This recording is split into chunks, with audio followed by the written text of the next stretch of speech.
আসসালামু আলাইকুম। আপনাদেরকে কিছুদিন আগে আমি একটা ভিডিওতে বলছিলাম যে আমরা বাড়ির সবাই প্রায় অসুস্থ, আর আপনাদের ভাইয়া বেশি অসুস্থ।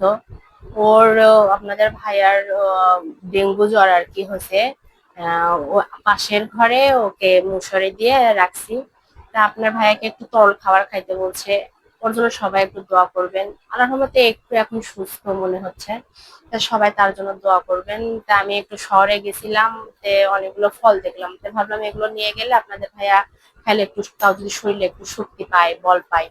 সে খুবই অসুস্থ, জ্বরটা নাই কিন্তু শরীরটা খুবই দুর্বল, খুবই সে অসুস্থ। তার জন্য আমি কি কি ফল আনছি আপনাদের সাথে শেয়ার করতেছি, দেখেন। তার জন্য আমি, ও একটু খাইতে চাইছিল এই লাল আঙ্গুর গুলা, এগুলা আনছি।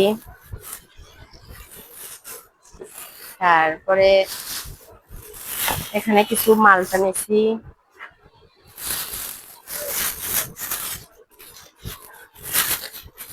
এই ড্রাগন ফলটা মনে হয় এটা নেওয়া আমার ঠিক হয়নি, হয়তো যে আমি ছোট দেশি গুলো যদি নিতাম। আমি কি জানি, দেখে একটা বড় ভালো লাগলো তাই নিলাম, মনে হয় দেশি ড্রাগন গুলো নিলে বেশি ভালো হতো। তো এটা আমার পরে বুঝতেছি যে এটা নেওয়া মনে হয় আমার ঠিক হলো না। এখানে কিছু মালটা নিছি আর কিছু কমলাও নিছি। এগুলা কিছু কমলা নিছি, আবার যে কলা নিছি অনেকগুলা আপনাদের ভাইয়ের জন্য। তারপরে এই যে আমার ছেলে তো বাসায় আছে, তার জন্য আবার খালি হাতে আসেনি, আমি কিছু খাবারও কিনছি। এখানে এখানে কিছু খাবার কিনছি, এখানে একটু চটপটি কিনছি যে ছেলে বাসায় আছে। আর আমার জন্য কিছু কিনছি, মানে কি চিড়া কিনছি। আমার চিড়াটা দরকার, আমার চিড়া খাইতে হবে, ডাক্তার বলছে। তা আমি কিছু চিড়া কিনছি আমার জন্য।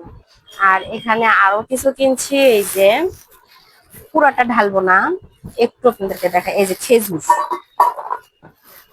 খেজুর কিনছি। এই খেজুর গুলাও কিনছি, এগুলো আপনার ভাইয়ার জন্য কিনছি। আপনার ভাইয়ের শরীরটা অনেক অসুস্থ। আপনারা সবাই দোয়া করবেন ও যেন একটু সুস্থ হয়ে যায়। ধন্যবাদ।